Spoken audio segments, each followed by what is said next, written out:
Hello and welcome back to the channel. Today's installment, dealing with anxiety as an adult.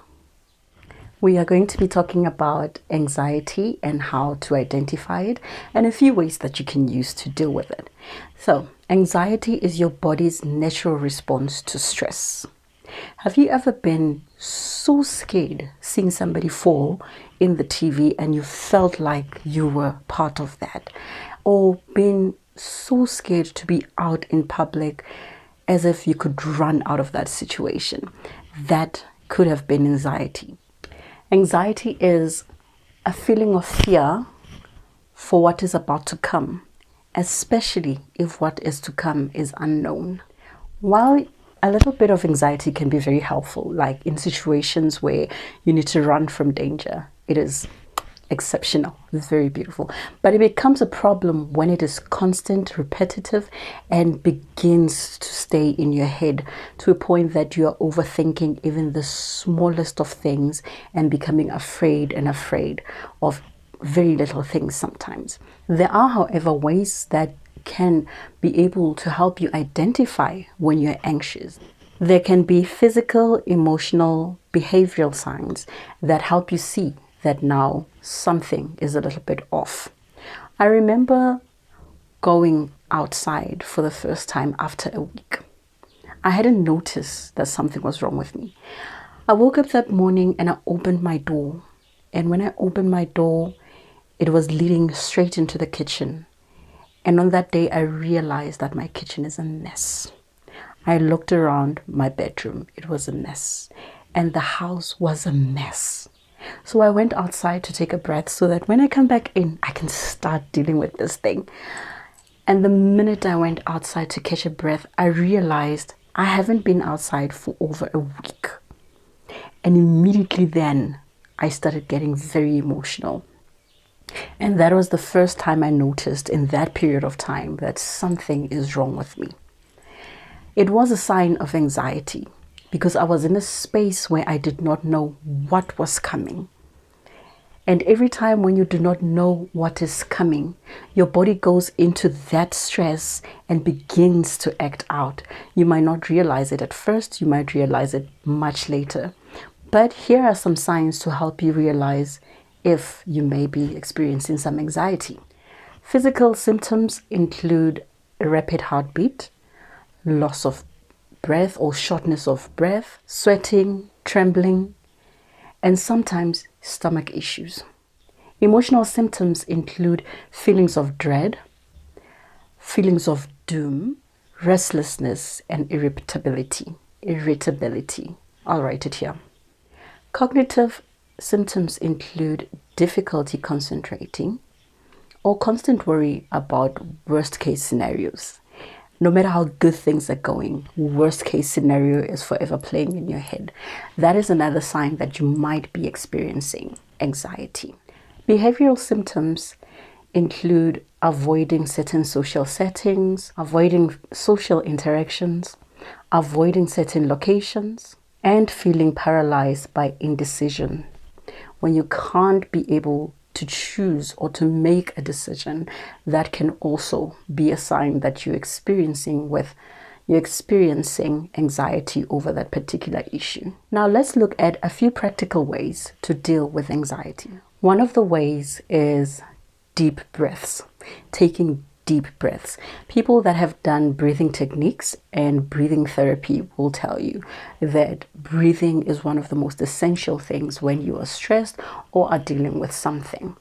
So in terms of anxiety, in that moment when you begin to experience it, or you notice that you are actually experiencing some anxiety inside of you, calm yourself down, stop for a moment, breathe in, count maybe up to 5, up to 10, and breathe out. Do that repetitively 1 or 2 times, breathing in slowly and exhaling slowly. That will help you with your racing heart, and it will also help you calm your mind, and then we can move. The second method is challenging negative thoughts. You have to begin analyzing your thoughts and work out whether they are influenced by facts or fear. You need to look at what facts actually contradict this fear, and is there evidence that supports this fear? And then look at what is the worst thing that can happen and what would most probably bring it on. Once you have assessed all of this, you'll be able to put that negative thought calmly down and start building positive thoughts on top of it. The third way of dealing is grounding yourself in the present. For example, looking around and maybe naming 5 or 6 things that you can see. I see a car, I see a house, I see a window, I see the sun. Just the things that are in your general space at that time will help you ground yourself in that moment. Think about the smells that you can smell. Maybe you're in town, you're smelling the bakery or you're smelling the flowers. What are you hearing? Construction work going on, cars moving, people talking. Ground yourself in that moment. That will help you not be anxious about what is not yet part of that moment. Number 4, maintain a balanced, healthy life. A healthy lifestyle. Eat cooked meals. Prepare your own meals. If you follow me on my other TikTok, you will know that I like preparing my meals ahead of time. That helps you not be anxious about what are you going to eat. I would prepare a breakfast, a lunch, and a supper for the week, and sometimes even order my snacks for the week. That helps me deal with the anxiousness of what am I going to eat? What is the time to eat? All of that, it helps me when it comes to that. Also get regular exercises. That will be able to help your body keep active, and it also helps your body with endorphins. They are released also in other situations, but in this instance, using exercise to release endorphins into your body. I'm beginning to lose daylight. Use endorphins because they're a happy hormone and they will be able to do that for you. And lastly, in this category, prioritize your sleep. If you know me, you know I love my sleep. I do not for the life of me compromise my sleep.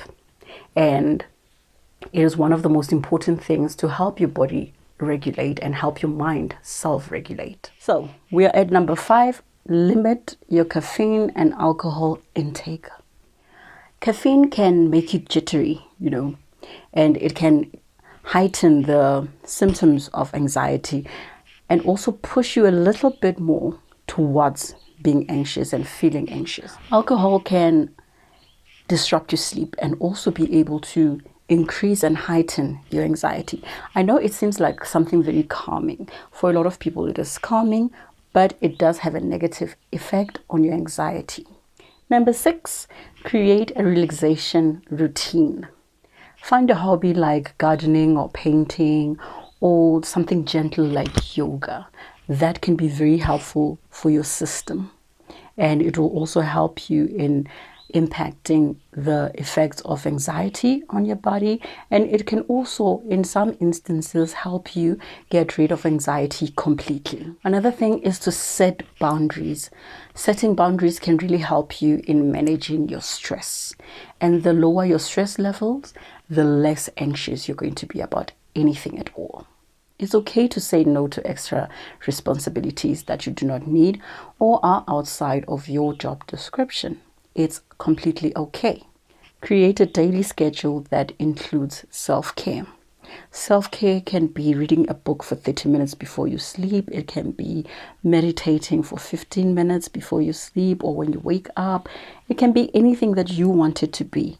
A bubble bath, a salt bath, whatever you want it to be, but create the space and the time for it in your daily schedule. Number 8, connect with others.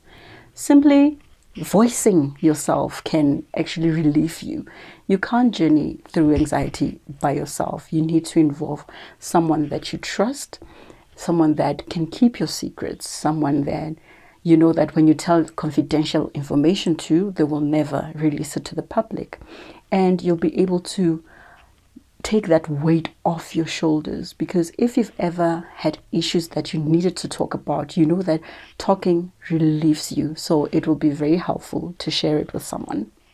Number 9, seek professional help.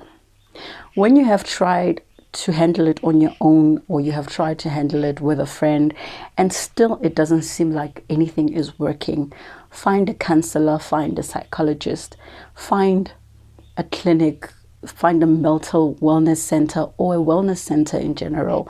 There will always be someone there to be able to help you. At this point, I don't know if there's government institutions that offer such services, but I will find them and I will add them to the description of this video. So if you see something in the description of this video, know that I found it. I'm also going to try and see if there's private ones, because everybody has their own preference. And lastly, number 10, practice gratitude. When you look at the positive things, when you look at what you are grateful for in your life, you take the focus away from the negatives, which are part of the things that really cause our anxiety. And it doesn't really have to be like a big thing. It can be something small, like I woke up today, I had an ice cream today, it's a beautiful day, the sun is shining, I enjoy the rain. It can be anything that you are grateful for in that day, big or small. Being grateful and focusing on the positives will always take away from the negatives. Dealing with anxiety can be very challenging, but it is also an opportunity to grow.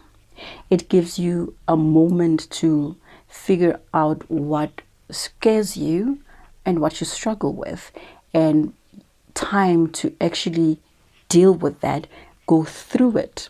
Instead of avoiding it and going to the side of it, it is always best to go through it. And your anxiety does not define you. There are tools to help you manage it. There are places to help you manage it. It does not change who you are. It is something that happens to you. It is not you. So, take it one step at a time, celebrate small victories, focus on the positives, and give yourself time to rest, to review, and to move. And you will notice you are actually stronger than you think you are. See you in the next video.